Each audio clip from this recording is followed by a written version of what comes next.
this or that. I guess stuff like that would be. The Book of the Law says success is your proof. Yeah. So, I mean, I would say it would be a good idea to try different ways and see what works the best and what gives you the results. And to always remember what your goal is, basically. Because, I mean, it can be really nice. I mean, maybe you can have a really personal ritual that has a flashy manifestation, and you can see like a shadowy spirit, and you're talking to a disembodied voice or whatever, but if you don't get what you want, then it's kind of just a waste of an evening. Unless that's what you want. Unless that's what you want. And there's a lot of people out there that's all they want is to have like a little occult vacation and go into superpower land. Online dating. Oh yeah. People really get sucked into sexual relationships with these spirits as well. People don't talk about that a lot, but it does happen quite a bit because they can be satisfying in that way. Yes, actually. Particularly when I was working with Lilith, I found I had a lot of very physical sensations that were of a sexual nature, which was not unpleasant, but distracting. Very distracting. And would that be the sort of thing that they would also want because it allows them to participate in physical... Particularly with that spirit, yeah, because semen is very important in her sort of cosmology. She's sort of the queen of nocturnal emissions, so there's that. But yeah, they'll want that. And there are some spirits that want you to conjure them up when you're in the middle of sex with other people. That comes up a lot. And some spirits who will just try to show up when that happens. So yeah, that's a big deal for them. It's not dissimilar from when I was talking about the guy who was eating the bucket of fried chicken to give the spirit the physical sensations. Like they like that sensation too, so they will be into that. So they could ask you for orgasms, or they could Oh, give yeah. up your orgasm. Oh yeah, that's a popular one. Yeah. That's a popular one. Although that may have more to do with male physiology. I don't know. Just because there's a little more substance being produced, if you know what I mean.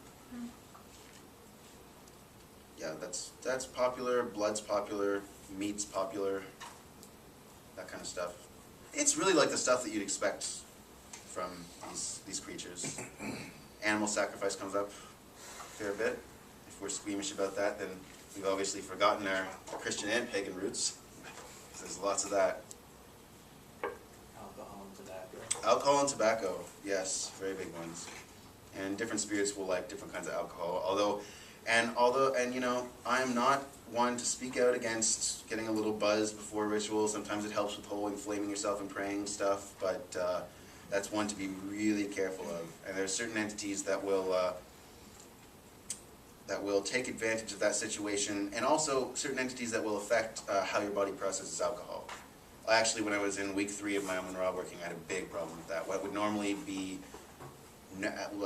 no effect of alcohol on my system was completely flooring me. Just all of a sudden my tolerance was 0. And that's very unusual for me.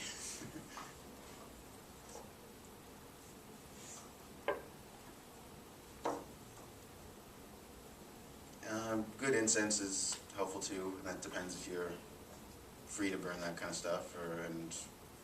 This is perhaps a really stupid question, but those little charcoal discs, Yeah. how do you light those things properly so that the incense burns and it doesn't just burn the whole disc up in like 5 minutes? It always burns the disc up to 5 minutes. Oh, okay. So I'm not doing anything wrong. It's just No. maybe not enough incense I'm putting on it or something. Yeah, you gotta really feed it. Like when I use those things, I'm just constantly throwing your stuff on there. Yeah, okay. Especially if it's This is maybe more like philosophical question, but this is It's called resin, philosophy. but still, it's... You were saying, like, you said about how in the medieval world you think it's very hierarchical, and we don't sort of see it this way. It seems to me like, but at the same time, like, at some point there was some, well, I guess depending how you view it, but like the Gomorrhic system and whatever was like put together by people who were of their cultural milieu and saw things through their lens. So I guess I'm not sure that this has to be the way these entities are sort of in some kind of like trans-cultural reality, but this is how they were conceptualized by the people who created this system, and it works because, you know, it is a valid way of seeing them. But perhaps, like, I mean, we create certain aspects of the way we experience them and the way that the features they have in virtue of the structure we put them in. So we put them into this hierarchical structure where we try to enslave them and we put them inside a triangle cage and we make them our slaves or our prisoners, and then we go partying with them and so on. It creates this conflictual, confrontational sort of setup.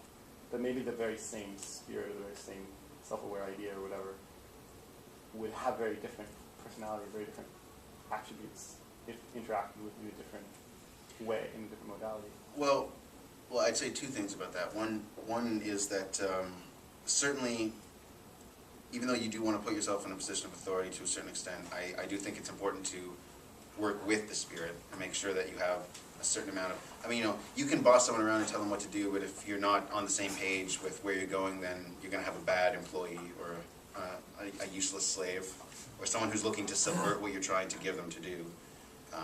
So there's that certain, and John Dee writes about this actually a fair bit, where he says, to always respect the spirits that you're dealing with, not to be lofty, not to lord over them, not to do these things, because they will stab you in the back if it was the first chance they get if you do that. But regarding the larger point, when I say that medieval structure is or medieval society was hierarchical, and ours we're sort of trained not to look at that, I think our society is very hierarchical. We're just sort of trained to ignore it, and we pretend that the hierarchy isn't there, but it is there. I mean, we can see it in the clothes people wear, the cars they drive. There's a social pecking order that's very that is a cult to it in itself. It's sort of hidden. Because we don't like to acknowledge social class in North America very much.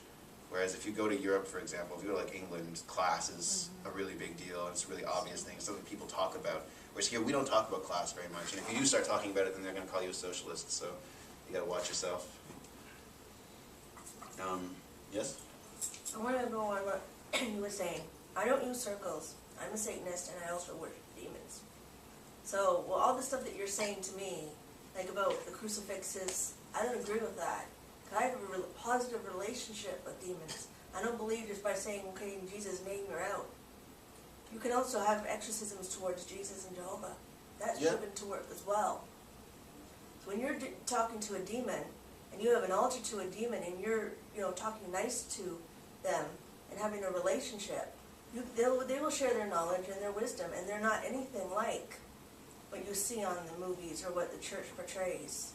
You just gotta see them in a different way. Well, I think their very nature, because they are essentially personifications of error, I mean, they can be very nice. And I have friendly relationships with the demons that I work with regularly, certainly. I'm not like smashing them around all the time, but there are also times that that you do wind up getting kicked in the ass if you do this regularly enough, and you gotta be ready to protect yourself. And you're gonna get kicked in the ass if you're gonna have a crucifix in your hand. Yeah, I started.